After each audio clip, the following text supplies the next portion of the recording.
Hello, welcome to 271 Math. I'm your host Jamie, and today's topic will be factorials.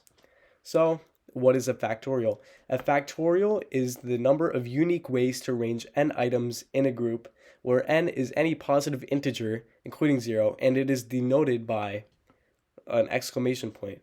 So, how could I write that out? So, we have n exclamation point equals 1 times 2 times 3 times 4, and so on, so on, so on until you reach n minus 1 times n. A unique case with factorials is actually 0 factorial, and that is equal to 1. This is because there's only one way to arrange 0 objects in a group. So, let's move on to some example problems. So I'm going to keep the definition up so we could refer back to that in a later example. So we have 8 factorial over 2 factorial times 6 factorial. So how could we approach this? A very simple way to do so is actually to expand all the factorials we have in both the numerator and the denominator. So 8 factorial, that is equal to 8 times 7 times 6 times 5 times 4 times 3 times 2 times 1. And what is 2 factorial equal to? You just have 2 times 1, because the only preceding term after 2 is 1. If it isn't, if you're not including zeros, and in factorials we do not include zeros. So 6 factorial, we could expand that to 6 times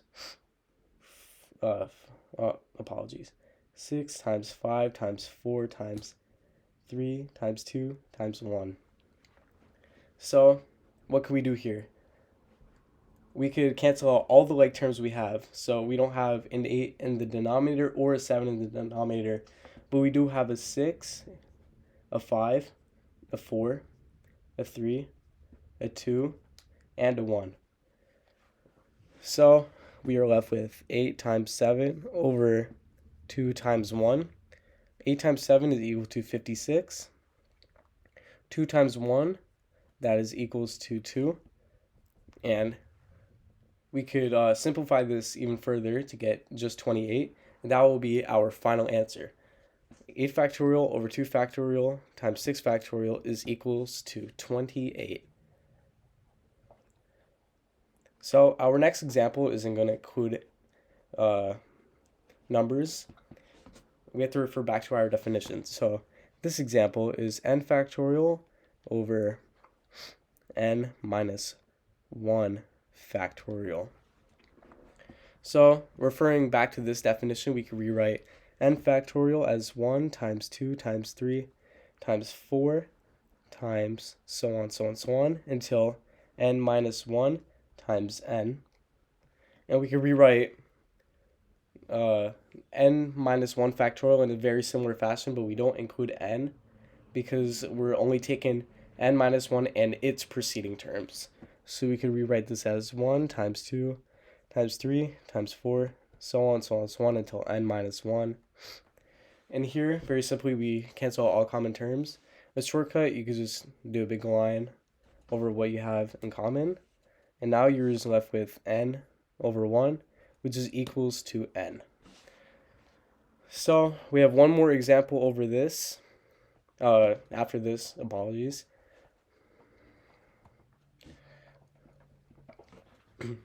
So this example is 4 factorial times n plus 1 factorial over 3 factorial times n factorial. You can rewrite 4 factorial as 4 times 3 factorial. You don't need to go any further because right here we have a 3 factorial in the denominator. So later on, it'll be easier to cancel out like terms. So we have that, and then times n plus 1 times n factorial. we don't need to go any further with the n factorial because we do again have it in the denominator, but also if we write out all the preceding terms in n factorial, we're just going to be left with this mess, and it'll once again be easier to simplify. So 3 factorial times n factorial. We don't need to expand any of these because they're shown in the numerator. So here, very simply, you cancel out like terms. 3 factorial, and n factorial. So we are left with 4 times n plus 1 over 1. And you can simplify this even further by saying 4 times n plus 1. So in summary, factorials are just the number of ways uniquely that you could arrange n items in a group. You take n number, the number n, and you multiply by all whole number terms that precede it. Thank you for watching.